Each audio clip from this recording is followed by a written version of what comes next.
Assalamualaikum warahmatullahi wabarakatuh. Halo anak-anak kelas 8, berjumpa kembali kita di pembelajaran matematika. Semoga kalian selalu dalam keadaan sehat, baik dimanapun berada. Oke, kali ini kita akan masuk ke materi baru, yaitu materi koordinat kartesius. Kalau sebelumnya kita mempelajari materi pola bilangan, nah sekarang kita masuk ke bab yang baru, yaitu koordinat kartesius. Silakan disimak video ini sampai selesai, semoga bisa membantu kalian semua dalam belajar matematika. Oke, pertama kita akan membahas sistem koordinat kartesius. Nah, anak-anak mungkin pernah dengar ya kata-kata sistem koordinat kartesius, koordinat ataupun kartesius. Nah, pada sistem koordinat kartesius ini kita selalu dipaparkan dengan suatu bidang datar ya. Bidang datarnya seperti ini yang memiliki dua sumbu, yaitu sumbu X dan sumbu Y. Sumbu yang memanjang secara mendatar ataupun horizontal itu disebut sebagai sumbu X. Kemudian sumbu yang memanjang secara tegak lurus ke atas itu disebut sebagai sumbu Y ya, yang memanjang secara vertikal. Nah, yang pertama adalah posisi titik pada bidang koordinat. Kita akan membahas titik ketika dihadapkan pada bidang koordinat ini ya. Nah, dalam sistem koordinat kartesius, posisi objek pada bidang dinyatakan dalam pasangan berurutan X, Y. Oke, di mana X itu disebut sebagai koordinat X atau sering juga disebut sebagai absis. Jadi dalam matematikanya absis. Ketika anak-anak menemukan kata-kata absis jangan bingung ya, itu maksudnya adalah koordinat X. Kemudian Y disebut sebagai koordinat Y atau sering juga disebut sebagai ordinat. Nah, kita ke contoh pengaplikasian ya. Misalkan nih di sini ada bidang koordinat ya. Kemudian ada sebuah titik, misalkan titiknya di sini. Oke, ini adalah sebuah titik. Kemudian katakan ini misalkan titik P ya. Nah, berapakah koordinat dari titik P? Nah, kita bisa menentukan koordinat dari titik P. Ingat ya bahwa objek itu pada bidang dinyatakan dalam pasangan berurutan X, Y. Jangan ketukar ya anak-anak bahwa kita terlebih dahulu menuliskan X baru Y. Ya. Nah, jadi X-nya berapa? X-nya kita lihat. Secara mendatar ya, P itu ternyata bersesuaian dengan X2. Tulis 2, kemudian koma Y. Ya, Y-nya kalau kita tarik secara garis lurus menuju sumbu Y, maka ketemu 2 juga. Sehingga titik P itu berada di 2,2. Misalkan lagi kita ambil sebuah titik, misalkan titiknya di sini ya. Nah, titik Q misalkan ini. Berapakah koordinat titik Q? Nah, ketika ditanya berapa koordinat titik Q, maka kita tarik terlebih dahulu secara lurus terhadap sumbu X ya. Kenapa? Karena pertama-tama kan sumbu X dulu. Nah, dia bersesuaian dengan 1. Berarti tulis X-nya 1 atau absisnya 1, Y-nya. Tarik secara garis lurus sehingga memotong sumbu Y secara tegak lurus di 5. Maka koordinat titik Q itu adalah di 1,5. Oke, kita buat lagi titik yang lain. Misalkan titiknya ada di sini. Ya.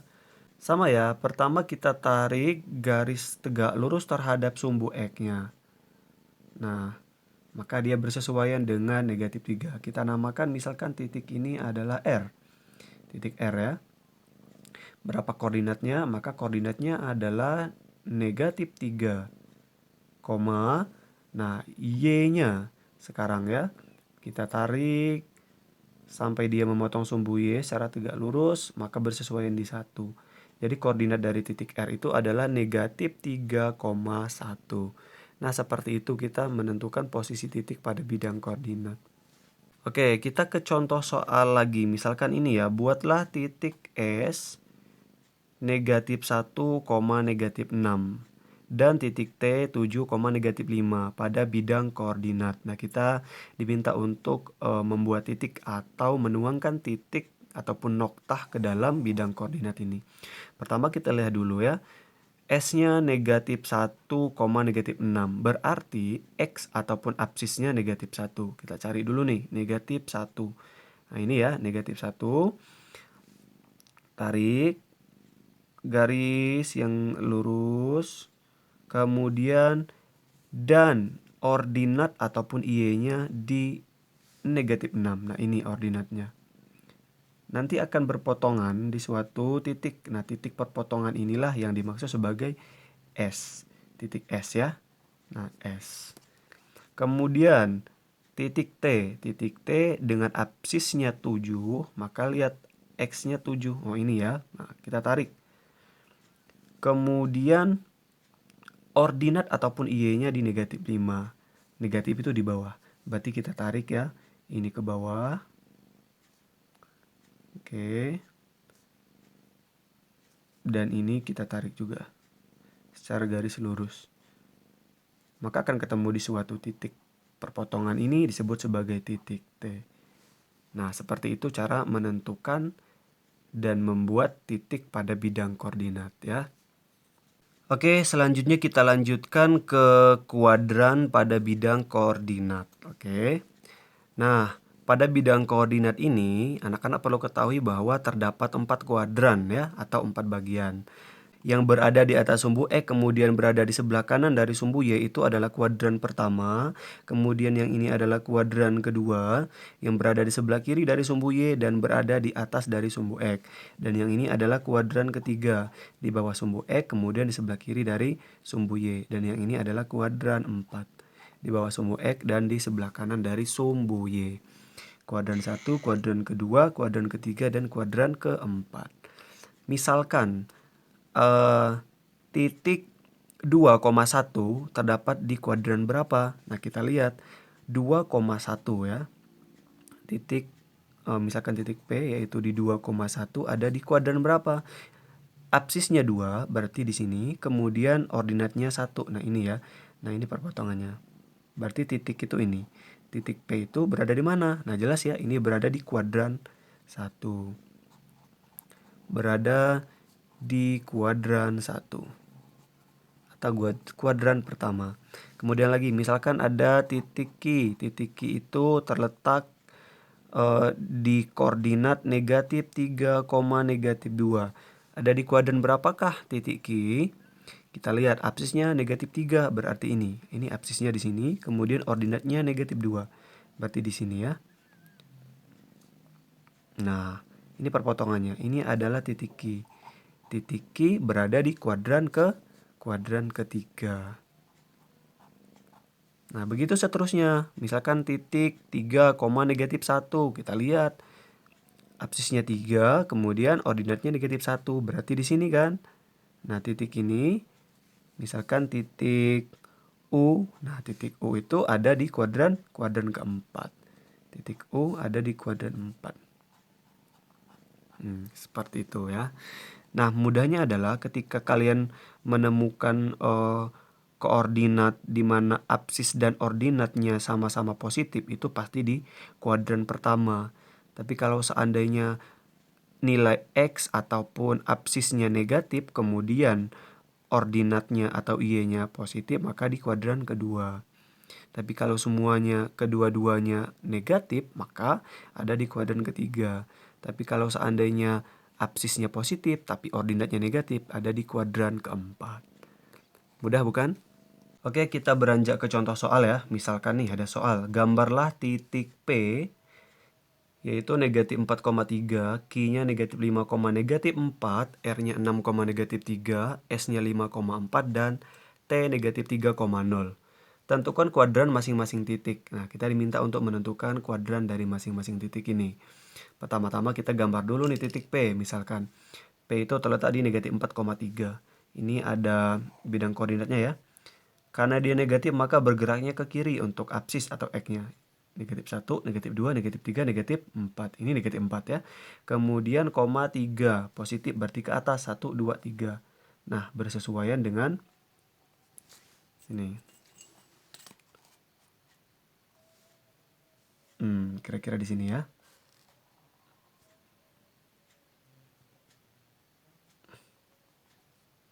Ini adalah titik P. Negatif 4,3. Kemudian kita gambar titik Q. Titik Q itu di negatif 5, negatif 4. Nah, kedua-duanya negatif. Berarti bergerak ke kiri, kemudian ke bawah. Ini 5 ya. Ini negatif 1, 2, 3, 4. Nah, di sini. Nah, kira-kira di sinilah letak dari titik Q itu.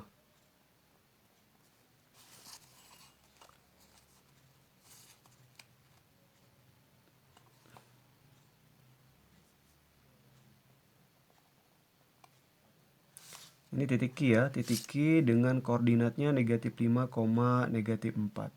Kemudian kita gambar titik R. Titik R bernilai positif, yaitu 6 untuk absisnya. Itu 2, 3, 4, 5, 6. Kita bergerak ke kanan ya, kemudian negatif 3 ke bawah.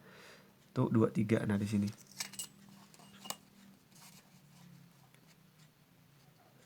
Hmm.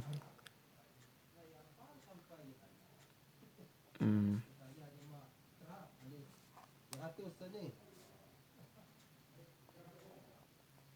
Ya, kira-kira seperti ini. Ini adalah titik R dengan koordinatnya 6, negatif 3. Selanjutnya S. S itu di 5,4. Ya. Itu 2, 3, 4, 5. Nah, di sini kemudian 4, 1, 2, 3, 4 bergerak ke atas.